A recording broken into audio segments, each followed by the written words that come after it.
สวัสดีจ้าพ่อแม่พี่น้องมื้อนี้ก็มีธรรมะมาฝากคือเก่าเนาะโอวาทธรรมจากท่านเจ้าคุณพระภาวนาวชิราจารย์นะพี่น้องกุศลกรรมบท10นะพี่น้องกุศลกรรมบท10หมายถึงอีหยังวะติก็หมายถึงทางแห่งกรรมดีทางเฮ็ดดีทางแห่งกรรมดีที่เป็นกุศลกรรมดีอันเป็นทางนำไปสู่ความสุขความเจริญเป็นธรรมส่วนทุจริตนั่นล่ะกุศลกรรมบท10มีหยังแหน่กายกรรม3ประการก็1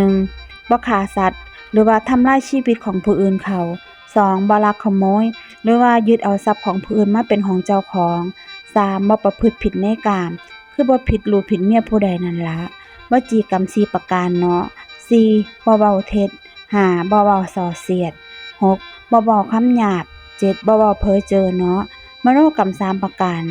8บ่โลภอยากได้ของผู้อื่นเขา9บ่คิดพยาบาทปองร้ายผู้อื่นเขา10เห็นชอบตามคำนองครองธรรมสัมมาทิฏฐินั่นล่ะพี่น้อง